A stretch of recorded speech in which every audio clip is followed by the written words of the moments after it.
Sunday the 21st of June. We're just going into church, and it's going to be a little family fun day today, and they've got the equipment there for the kids and blow up castles and swings and roundabouts and whatever else. So this is our little day today.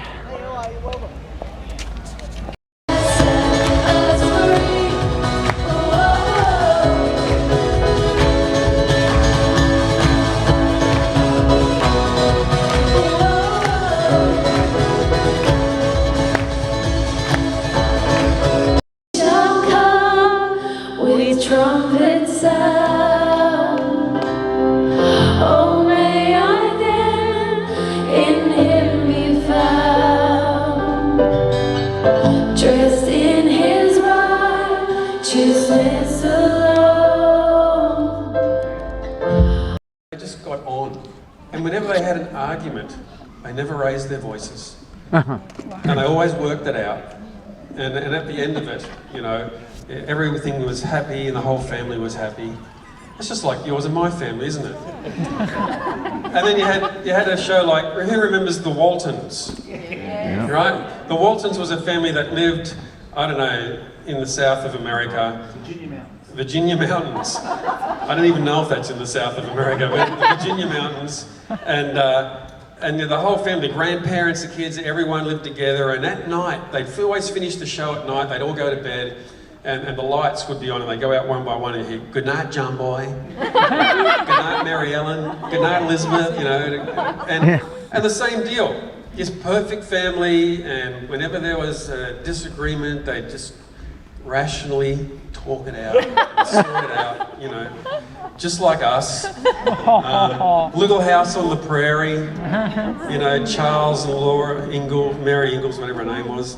And same deal, and Charles, you know, he'd take him to church every Sunday, and it was part of this culture, if you like, because you know, media and TV does set our culture, and what they were trying to do was set the culture for us to aspire to, that had the responsible, you know, man, the father of the house, who worked hard, who provided for his family, who you know, would be a spiritual head of his family.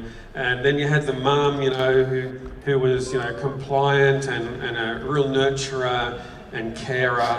And then you had the kids, and there was always that kid, you know, there was the one kid that was sort of a bit rebellious, and there was the one kid that was always really good, and the one kid you didn't quite know what to make of, and kind of reflected the kind of families that we wanted. And that moved through to Family Ties and the Cosby Show and things like that, you know. And it kind of sets us up, in a way, as people, to think that that's the norm that we have to achieve.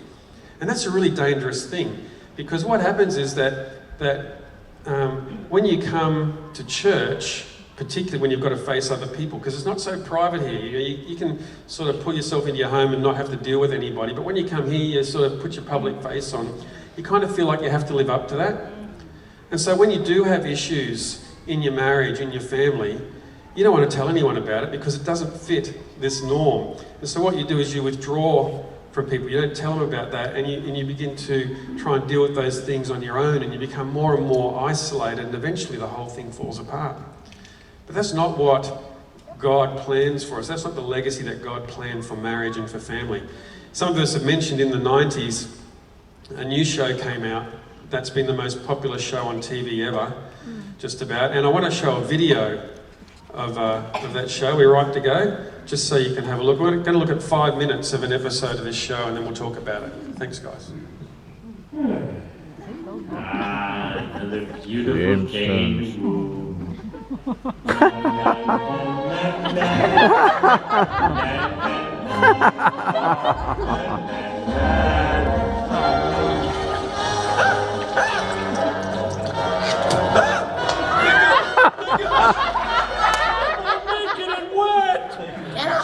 It's time for church. I'm gonna go. It's church. You have to go. Too cold out. I'm tired of having this argument every Sunday. Get dressed. Oh, stupid itchy church pants. It's all my butt. Forget it. I'm not going. Hey,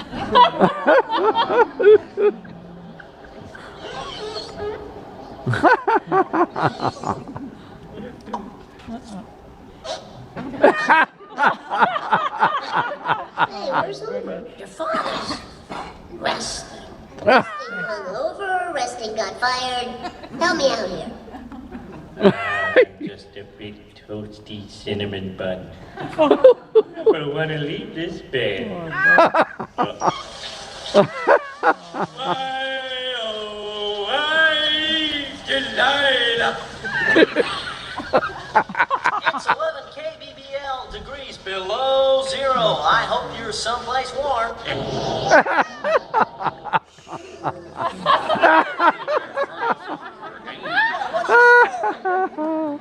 But let's just put it out of our minds and turn to the Lamentations of Jeremiah. Long version. Joy is gone from our hearts, our dancing has turned.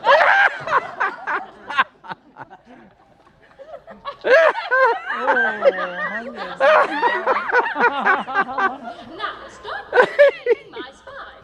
Hey, Mo, we don't know nothing about manipulating. You heard the lady. Grab a spine and get cracking. God idea. And you know, we're gonna talk next week more so about how God puts principles in place so that the family, the marriage, can be everything that it's meant to be. He can bring life into your relationships, and that can be a tricky thing because, you know, oftentimes I've actually seen it on, I don't know whether it was on Oprah or someone like that, where they make fun of people who you know, churches often quote Ephesians and Colossians where it says, you know, husbands, love your wives, wives, submit to your husbands, and then, you know, don't bring your children to anger. That passage of scripture, we're going to deal with that next week because that gets made fun of a lot. But what actually happens, even the church often takes that out of context. There's actually really strong principles in those passages of scripture that are made to bring life to your marriage, life to your relationship. And next week, I'm going to ask that you come back because I'm going to unpack all of that for you and show how that your marriage and your family can be the best one going around. Not so that you can say we've got no problems, we've got no issues, but just so that it becomes really real and natural and that you can love one another in the way that God planned it to be. You know, your family is a microcosm of the church. That's why it's so important to get the family right. That's why it's so important to get that relationship right. And next week we're going to have a look at that, and so I encourage you to come back then. In the next, I think starting next month in July, we want to help you to do that as well. We're running a marriage course. Just the continuation of the family fun day here, and all sorts of sausage sizzles and other things for people to get into, and of course the kids will come out and go on the jumping castle and the ride and so on. And it's just something that they do at the church every so often, and you know, some little activities more or less for the kids.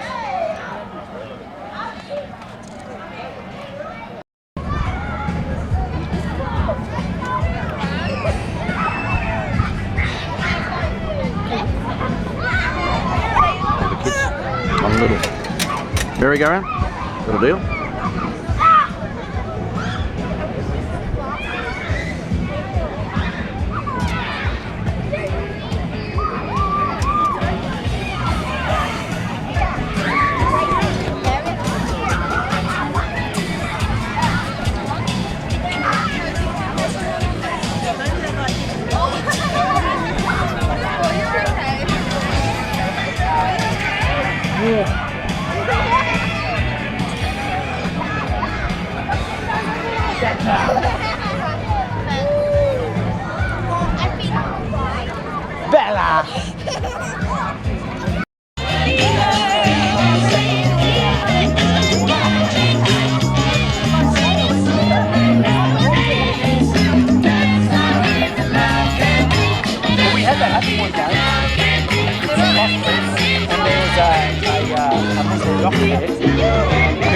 In their language, really cool. It's like that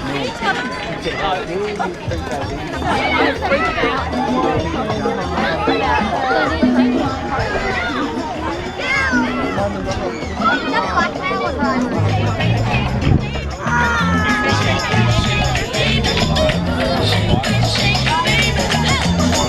Oh well, there we go, a beautiful, bright, sunny winter's day here in Brisbane in Queensland, and thank you for your viewing.